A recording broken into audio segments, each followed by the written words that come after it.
No verão, antes de entrar na quinta série, caí da árvore do nosso quintal.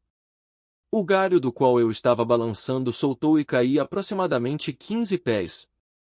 Eu quebrei os dois braços, sendo que meu braço esquerdo ficou gravemente ferido. Também fiquei com lama no nariz e na garganta. O gramado e o solo nu ao redor da árvore estavam molhados da chuva da noite anterior. Inicialmente, quando o galho quebrou e eu comecei a cair, fiquei surpreso ao ser pego no ar por um ser brilhante, que me carregou para cima. Ao chegar a uma paisagem de Bahia brilhante, fui solto. Fiquei bastante eufórico e alegre. Imediatamente me lembrei de joias flutuando por toda parte. Enquanto movia minha mão ao redor deles, percebi que estava voando e flutuando acima de nossa casa. Eu tinha uma visão ampla e comecei a olhar para o farol do telhado.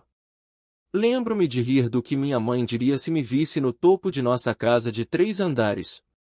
Lembro-me de olhar para a janela do segundo andar do quarto dos meus pais. Nesse momento, comecei a ouvir alguém chamando meu nome. Mas essa voz dizia Donald, não Donnie, que todos usavam, inclusive meus pais.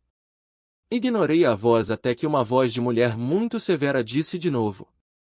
Nesse ponto, virei-me e vi uma mulher alta, de queixo quadrado, pesada e um pouco acima do peso em um vestido de verão amarelo com estampa de flores. Perguntei quem ela era e ela disse, sou sua avó. Nada disso foi falado em linguagem humana porque nunca vi seus lábios se moverem. Quando eu disse, não, você não é. Eu sei como é a minha avó e não é você.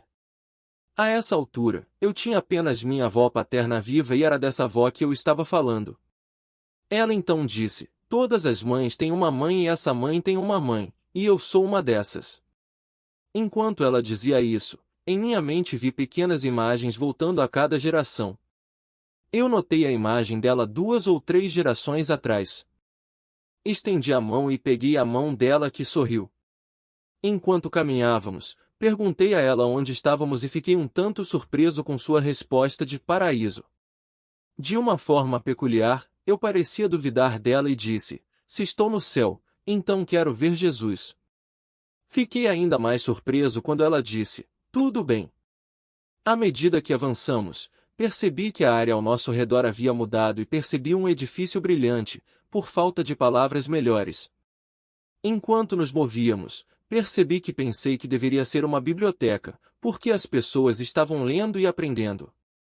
Em uma sala, fiquei surpreso ao ver um índio. Ao pensar nisso, uma resposta muito aborrecida veio do indivíduo elaboradamente pintado e emplumado. Eu não sou um índio, sou um, do que ele deve ter dito. Lembro-me de como ele estava vestido e acho que era uma das tribos nativas sul-americanas da linhagem dos Maias, mas lembro-me apenas de ter ficado perplexo e ter respondido, parece-me um índio. Lendo e aprendendo, minha vovó parou e disse, espere aqui. Ela deixaria Jesus saber que eu estava aqui. Lembro que pensei estar do lado de fora da secretaria da escola. Estranhamente, parecia ouvir ligeiramente a conversa neste escritório, como ele ao telefone. Após a curta espera, tive a impressão de ouvir o fone desligar, pouco antes dele dizer sim, ok, certo, adeus. Então fiquei muito nervoso ao ver o movimento, um brilho intenso movendo-se para a abertura. Eu teria que dizer que, neste ponto, fiquei pasmo. Neste ponto, a luz era demais e eu humildemente abaixei minha cabeça. Nunca tive uma visão clara desse ser sobre o qual minha mãe tanto falava. Essa seria a parte que mais me incomodava quando comecei a revivê-la mais tarde. Minha avó, neste momento, disse o que eu pensei que era assim, você é um homem, este é o Donald, entender por que ele era tão brilhante. Eu até tentei olhar por entre meus dedos ligeiramente abertos para ter um vislumbre. Enquanto eu lutava para ver, lembro-me dele falando muito pouco para minha avó. De repente, percebi que ele estava procurando ou talvez vendo minha infância até aquele momento. Lembro-me dele parando diante de uma lembrança minha da qual me envergonhava. Eu vi o evento, o roubo de uma faca de borracha de brinquedo de uma loja de departamentos da Main Street, de um ângulo diferente. Eu me via à distância, saindo correndo pela porta do cais de carga e voltando para casa. Foi tudo à distância e separado. Ele pausou um pouco para ver minha reação, e sem julgamentos uniu pelo resto. Depois disso, minha avó e ele conversaram. Ela virou para mim e disse: "Você tem que voltar." Acho que até me surpreendi quando disse: "Não, eu quero ficar aqui." Vovó disse que isso deixaria minha família muito triste, porque eles me amam muito. Eu disse: "Não, eles não", e me disseram para olhar. Ao olhar para baixo através do que pensei ser uma televisão, pude ver minha irmã e meus irmãos tentando me reanimar. Minha irmã mais velha estava tirando a lama da minha garganta e nariz. Eu estava surpreso. Eu podia ouvi-la dizendo: Doni, respira, por favor", enquanto ela me dava um tapa no rosto. Então minha avó se abaixou e, de joelhos, me virou e me olhou diretamente no rosto. Com as mãos nos meus ombros, ela disse as palavras que me perseguiriam: "Donald, você precisa voltar, mas lembre-se. Lembre-se de que você faz parte de algo muito importante."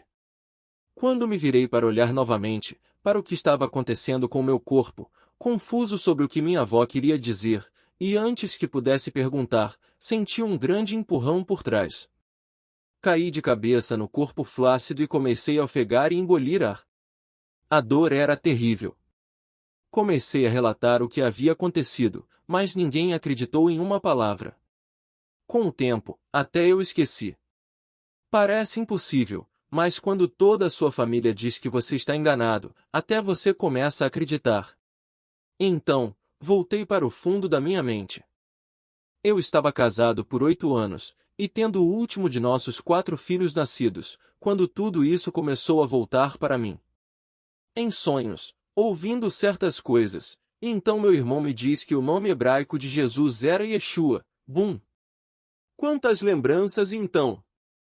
Não contei toda a história para minha mãe até que ela estivesse no hospital e tivesse apenas 2 semanas de vida. Ela me fez prometer contar aos meus irmãos, todos os 7.